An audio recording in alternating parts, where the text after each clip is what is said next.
Good evening, everyone. Once again, welcome to Dada's Zoom session, BFR Zoom session. So as we all know that Dada has covered all 38 remedies, rescue remedy, all emotional groups, and he further decided to take some interesting topics.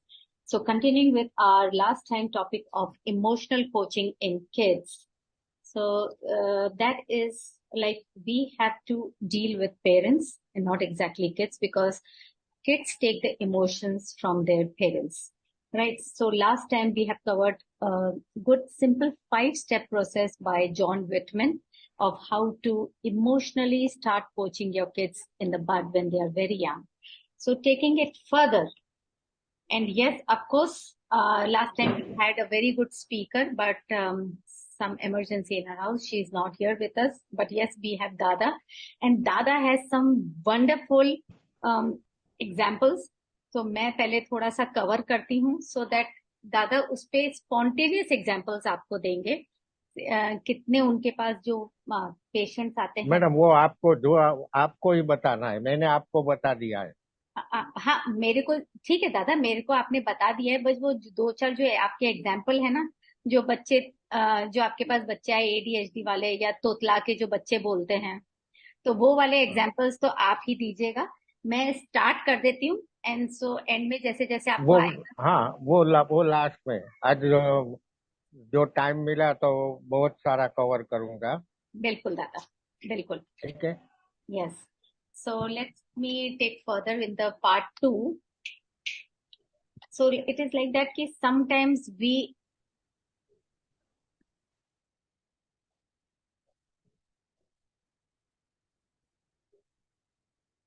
आज आपके यहाँ net का issue है।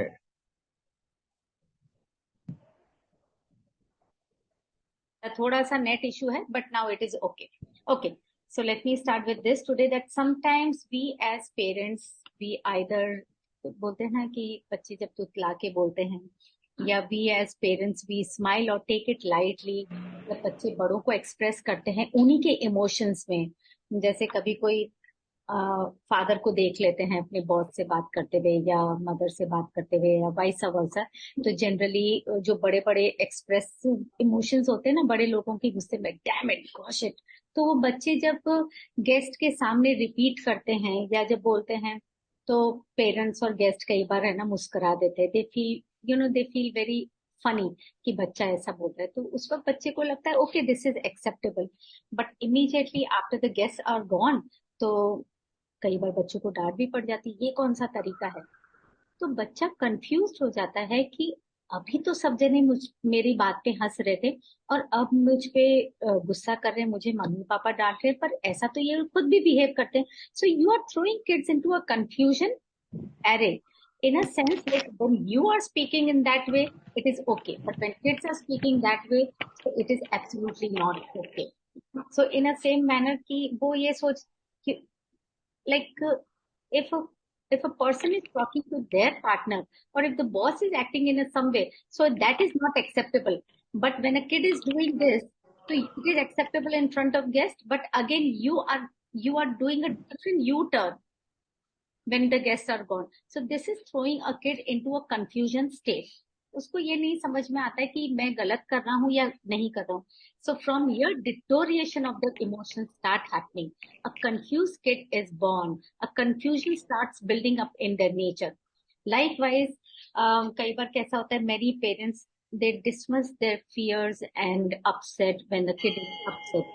Specially during night जब बच्चा नींद से एकदम घबरा के उठता है, पेरेंट्स के पास आता है कि मुझे ऐसा हुआ, मुझे ऐसा सपना आया।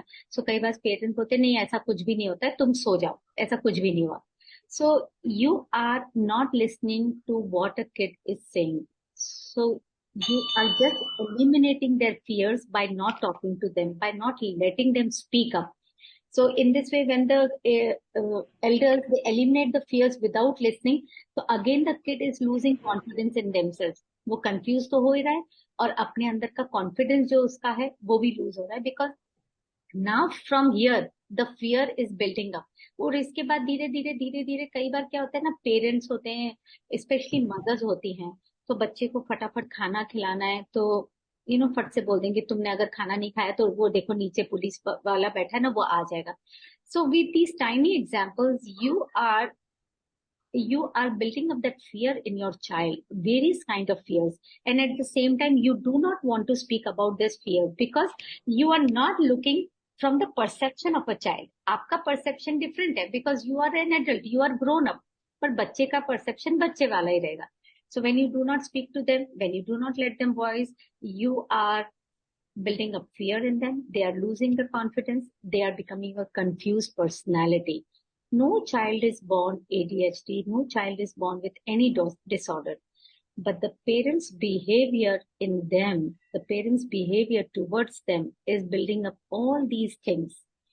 So now here, as I say, the deterioration of emotions begin. Now, the taking children's emotions seriously. Actually, if you do not take their emotions very seriously, we know what they are becoming. But what it requires a lot of empathy. It requires a lot of love. It requires a lot of listening skills and seeing their emotions in their perspective. तो ये सारी चीजें बहुत सारा patient का काम करती हैं. You know, a parent has to have patience in them to understand what a kid is saying. और जरूरी नहीं है कि आपके पास जब टाइम हो उस वक्त ही बच्चा बोले. Anything can build up from anywhere, anytime. So you got to listen to the kid anytime they want you. क्योंकि जरूरी नहीं है जो उस वक्त शेयर इमोशन स्ट्रॉन्ग है वो बाद में भी रहे. बाय द टाइम किसी और ने वो चीज हैंडल कर ली होगी. So you are building up double confusion in them. I will give you one very nice example. So when you are listening to them, when you are listening from their perspective, what you are building a confident child. और वो confident child कहता है थोड़ा काम होगा, वो hyper नहीं होगा बच्चा. वो that child will be calm and at the same time that child knows how to share. ये शेयरिंग हैबिट जो सिंगल चाइल्ड होता है इसमें नहीं होती, वो ऑटोमेटिकली आती है. जरूरी नहीं है सारे सिंगल चाइल्ड शेयरिंग नहीं हो, वो शेयर करना जानते हैं. And that comes from parents. वो कॉन्फिडेंस होगा when they will be able to speak up, so that child will be overall calm, they will be overall confident. Or confident child knows how to share their stuff, confident child knows how to share their talk, how to share their emotions, right? This way they are easily making new friends, and they are like you can say at the same time when they are playing they are not bullying others, and at the same time they are very calm. And there is a difference, they are very energetic.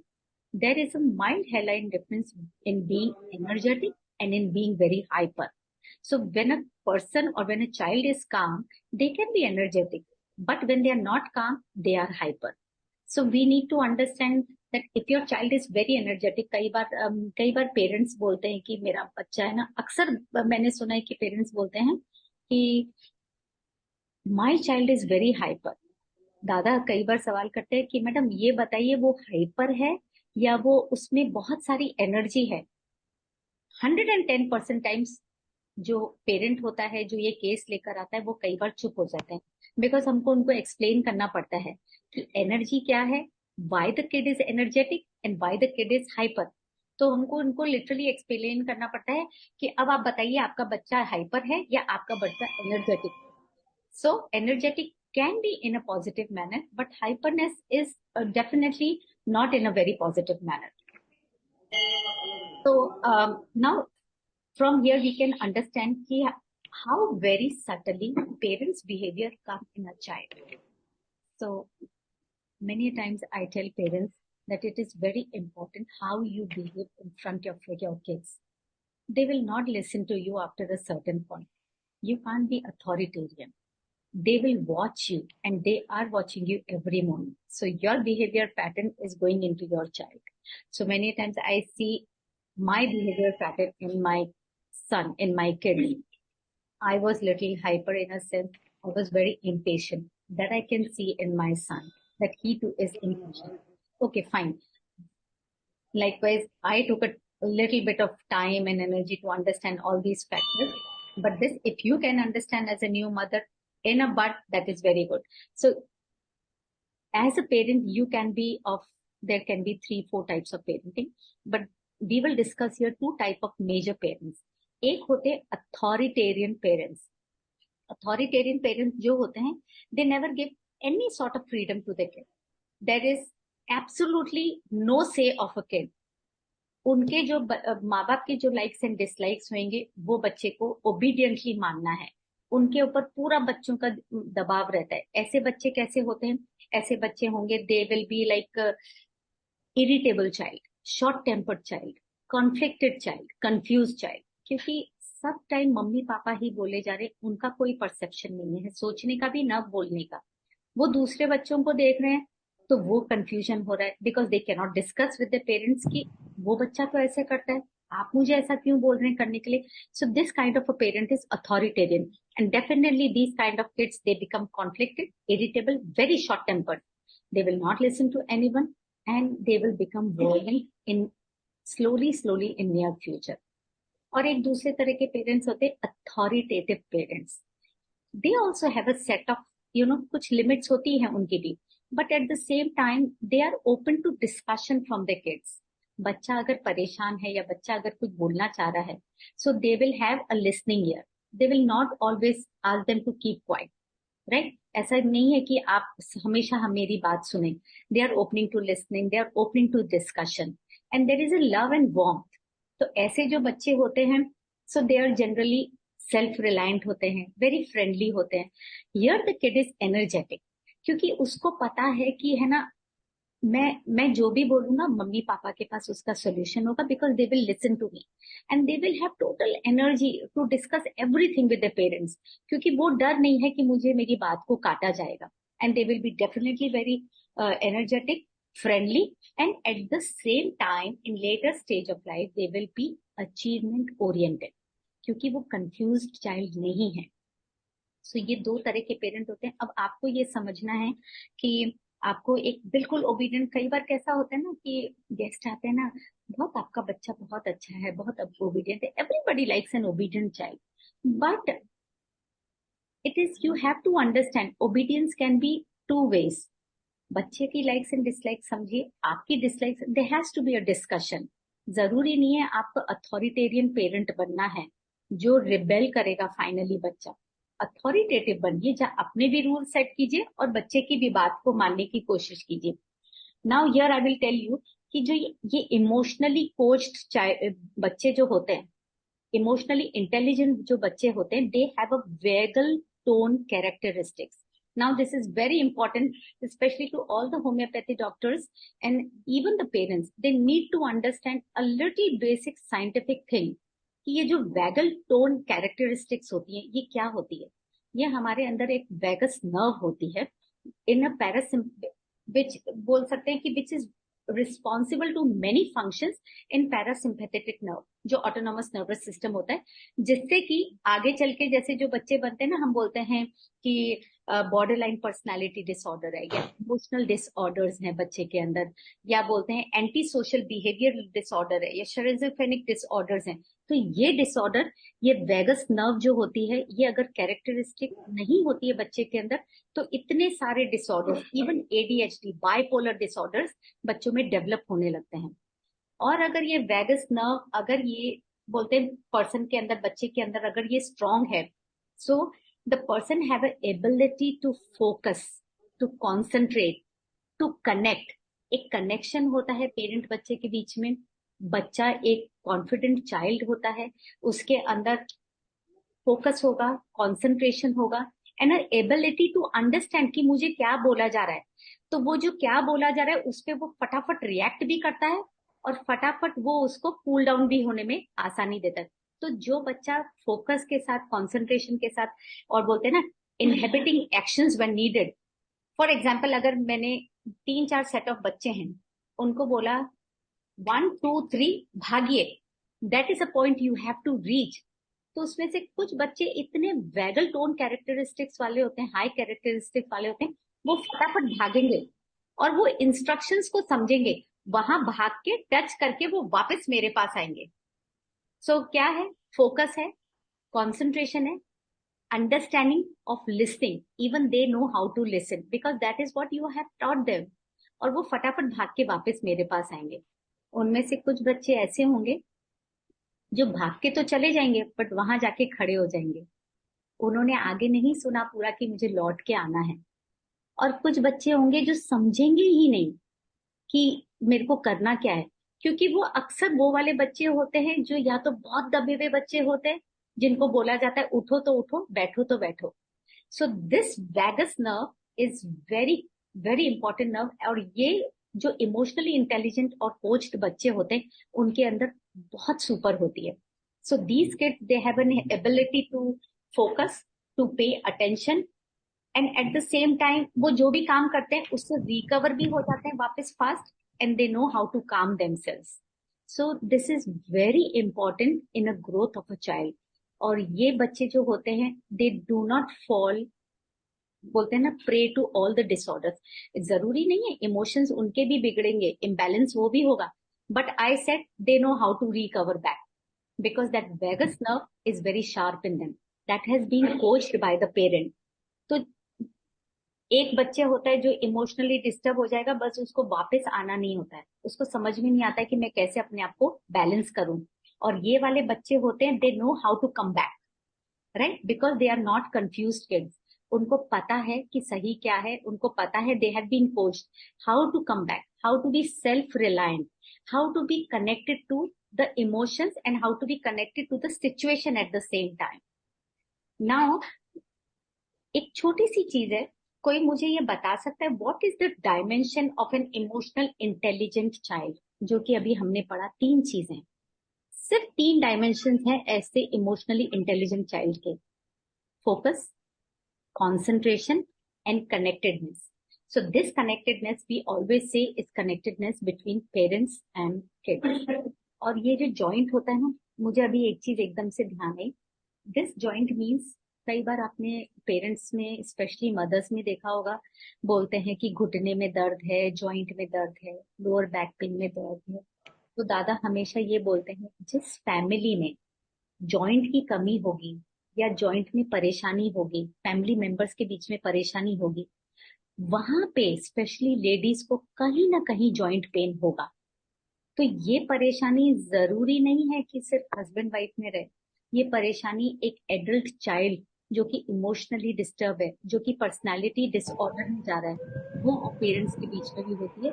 तो ये चीज बच्चे के अंदर भी आ जाती है और माँ बाप के अंदर भी आती है ना। If there is a gap in the joint, then there is a gap और there is a pain in your joints. So there is a beautiful saying, ये चीज दादा हमेशा बोलते हैं कि the relationship which you built with your kid in first 7 years of their life is very crucial, but the first 3 years are a nub of it। मतलब वो उसकी, बोलते ना, वो बीज बोने की सबसे एक इम्पॉर्टेंट टाइम होता है, first second and third year, that is अ नब ऑफ दोज 7 क्रूशियल ईयर्स। वो जो 7 साल क्रूशियल होते हैं इसमें से पहले 3 साल बहुत इंपॉर्टेंट होते हैं, हमारे इंग्लिश में बोला जाता है नब of it. So if the first 3 years you have done right as a parent, you can sit back and relax, और नहीं तो you will, as a parent, you will have to face that disorder in a child for a very very long time, और वो आपके लिए एक बहुत परेशानी का मैटर बन जाता है। फिर हम बोलते हैं मेरा बच्चा ADHD है, या मेरे बच्चे को ये प्रॉब्लम है, या बहुत हाइपर है, बट ये कभी हम एक्सेप्ट नहीं करते कि कहीं ना कहीं हमारी फॉल्ट है उस बच्चे को बड़ा करने में। हमेशा उसको हमने मना कर दिया, नहीं अभी मेरे पास टाइम नहीं है, हम बाद में बात करेंगे, नहीं तुम्हें ये नहीं करना, बस अभी बहस मत करो, बस कह दिया ना ऐसे करना है तो ऐसे करना है। Those are the things that make them emotionally very weak child. So without connection, of course, a child cannot survive in today's world, what in any time of the world। कभी भी बच्चा बिना कनेक्शन के कभी बड़ा नहीं हुआ है। इन अ, बोलते हैं ना, in a when a child is devoid of that adult attachment, वो कहाँ ढूंढता है वो अटैचमेंट? फिर वो अपने पीयर ग्रुप्स में, वो अपने फ्रेंड सर्कल में ढूंढने जाता है। वो फ्रेंड सर्कल जो होता है, फिर वो अपने मॉरल्स होते हैं फ्रेंड सर्कल, वो अपनी बातें बताएगा, वो उनके टीचर्स बन जाते हैं, वो एक दूसरे के टीचर्स बन जाते हैं, बट वो भी तो बच्चे ही हैं, उनका भी लेवल ऑफ थिंकिंग, उनका भी level of saying is the same way. हो सकता है वो दूसरे बच्चे भी कंफ्यूज हो। अब क्या हो रहा है, बच्चा उनकी बातें सुनता जा रहा है। Now parents at certain age want that they should listen to them. But what happens now, kid is pushing the parents away because जब उसको जरूरत थी पेरेंट्स के पास टाइम नहीं था. Now he has a very good set of peers, उसके friend circle हैं. So when the kid is pushing away their parents, because their mind is different from the morals what the parents are teaching, which is very difficult to understand for a child, because ये competition जो है ना वो बच्चा handle नहीं कर सकता. दो डिफरेंट फ्रेंड्स कुछ और बोल रहे हैं, मम्मी पापा कुछ और बोल रहे हैं. तो that kind of competition no child can bear it. So they push their parents away, और वहां से चिढ़, आप मुझे कुछ मत बोलो, मुझे पता है मुझे क्या करना है. वहां से हम बोलते हैं कि मेरा बेटा मुझे सुनता नहीं है, मेरी बेटी मुझे सुनती नहीं है. सामने जवाब देते हैं, बदतमीज हो गए हैं, वॉयलेंट हो गए हैं, गुस्सा करते हैं, कमरे का दरवाजा जोर से बंद कर देते हैं. But this is what you have sown, so this is what you read. So this is up to you कि आप कैसा बिहेव कर रहे हैं. So your behaviour pattern is very important. Please watch your behaviour. Please watch what you are speaking, how you are speaking. Your child is picking up. Every second the child is picking up. Well, it's never ending discussion but yes, of course, as parents, we can do this thing that we can discuss, keep on discussing with a child, give them an opportunity to speak. उनको बोलने की इजाजत दीजिए कि वो क्या चाहते हैं या उनका लेवल ऑफ परसेप्शन जो भी है उसको सुनने. So you need to have a good listening ear. आप बाद में बता सकते हैं कि ऐसा करना चाहते हो तो तुम कर सकते हो, बट शायद ये हो सकता है, ये गलत हो सकता है. सो you are giving them options to choose. So let them choose, but give them the options at least. And when can you give them the options? Only when you can hear what they are saying. तो सुनना सबसे बड़ी art है, without judging. So yes, discussing like this parent topic, it is a never ending. ये कभी भी खत्म ना होने वाला टॉपिक है. But in our next session we will understand कि what is the right manner for the parent to speak, कि भाई सही तरीका क्या है. We will do that in the next session. But right now we will go to दादा because he has some wonderful things to say. In fact इससे पहले उन्होंने वीकेंड से पहले मुझे बताया था कि इस पे ऐसे तुम्हें लिखना है, तो ऐसे तो मैंने इंग्लिश में लिख दिया with his examples, but of course he is going to share few examples. Dada, to you. अरे मैडम क्या बात, कितना मजा आ रहा है थे, सुनते ही जा रहे थे, सुनते ही जा रहे थे. इतना टाइम कहाँ निकल गया पता ही नहीं चला, और अचानक से आपने ब्रेक लगा दी. तो ऐसे ब्रेक लगाना भी तो जरूरी होता है ना कभी कभी. हाँ, तो बच्चे पैदा करना वो एक अलग बात है, और मोम पापा बनना, पेरेंट बनना, वो भी अलग बात है. जब बच्चा पैदा होता है, पेरेंट बनते हैं, तो जैसे जैसे बच्चा बड़ा हो जाता है, बहुत सारी जिम्मेदारियां किसके पर आती है? मोम के ऊपर. बहुत सारे दुख कौन सहन करती है? मोम. पापा क्या करता है, जैसे बच्चे पैदा हुआ मिठाई खाता है, सबके साथ मिठाई बांटता है, पार्टी करता है, ड्रिंक करता है. और मोम डिलीवरी के बाद में 1 महीना 1.5 महीना तक, एक और बैठो खाने में, ये मत खाओ, वो मत खाओ, ये नहीं खाना, वो नहीं खाना, बट ये भी जरूरी है. तो सबसे बड़ा रोल माँ का होता है. बच्चे की सबसे बड़ी टीचर कहो तो भी मोम माँ, और सबसे पहली टीचर कहो तो भी मोम माँ. सबसे ज्यादा जिम्मेदारी होती है माँ.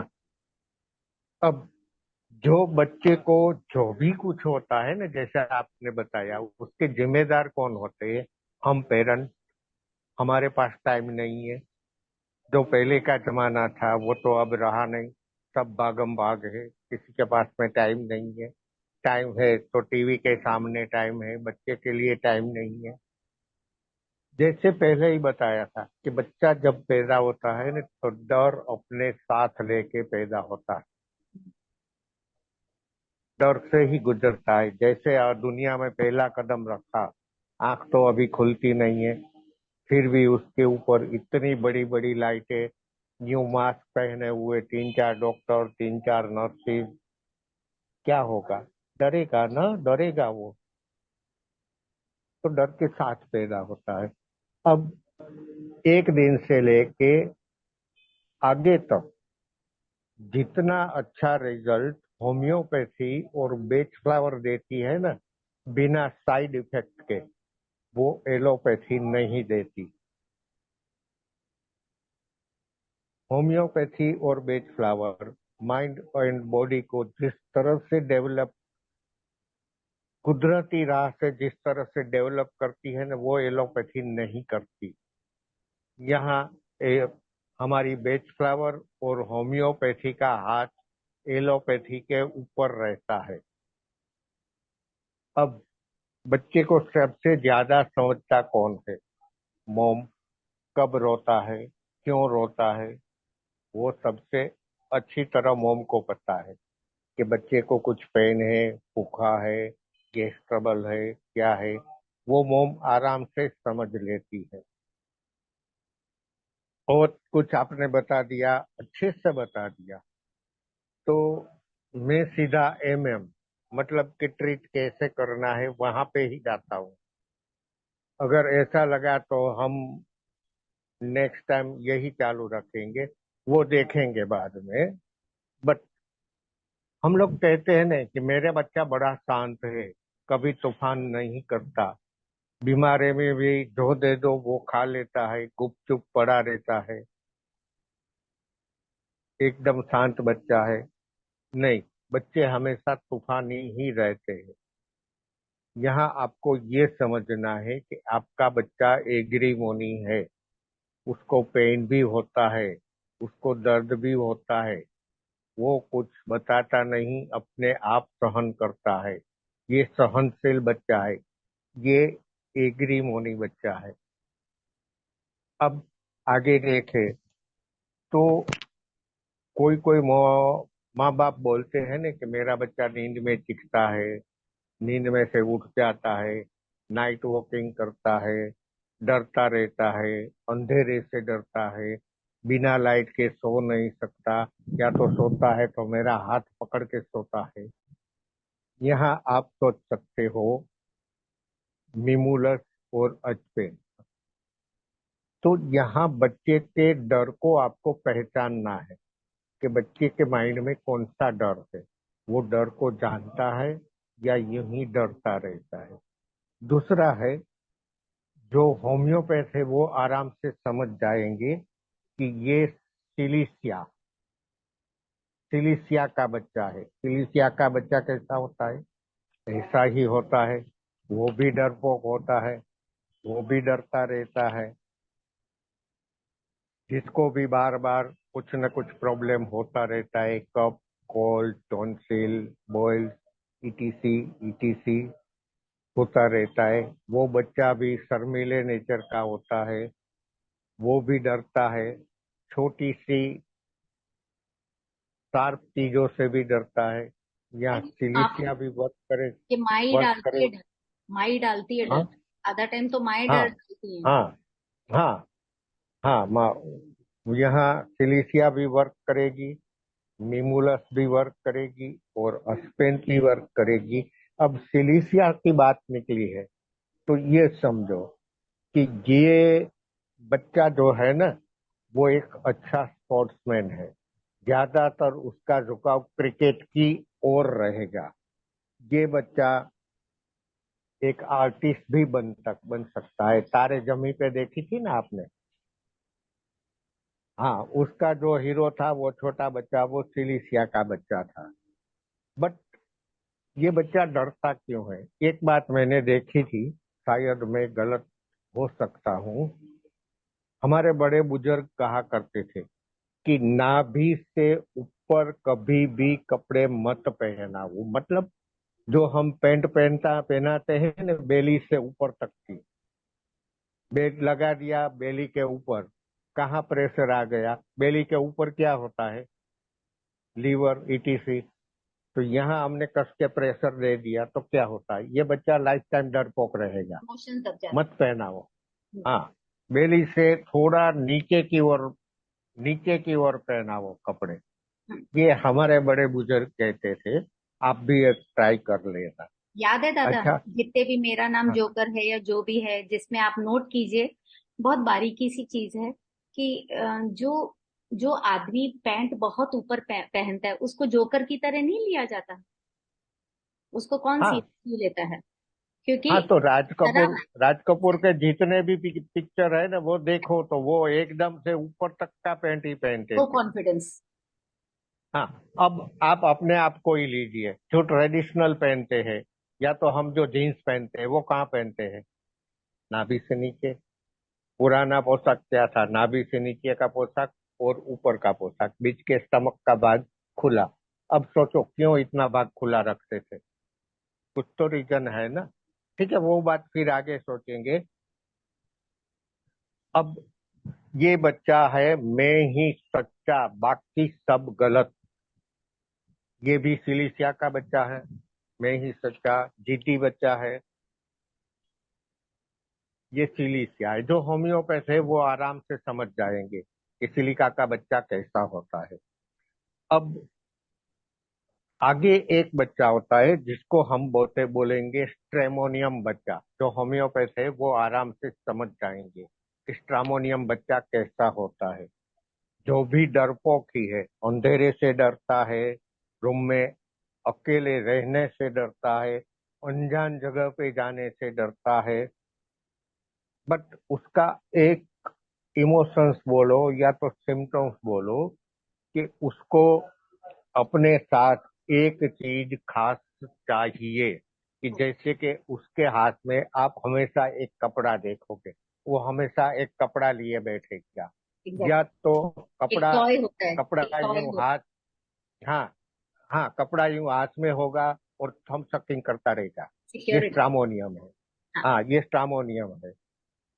या उसके हाथ में कोई टॉय टॉय होगा, उसको कुछ न कुछ चाहिए। क्यों चाहिए उसको? किसी